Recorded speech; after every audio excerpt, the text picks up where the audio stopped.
পক্ষ থেকে গোলাপ সুরক্ষা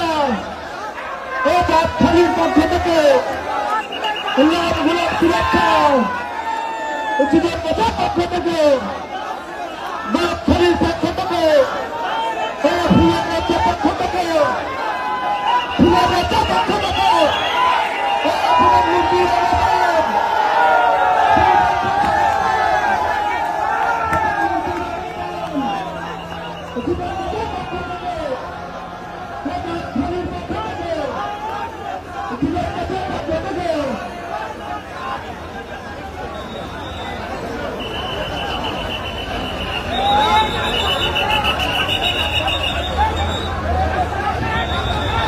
বাংলাদেশের প্রধানমন্ত্রী তারেক রহমান বদখালীর এই রাস্তা দিয়ে এখন যাচ্ছেন উলাশিতে খাল খনন করতে।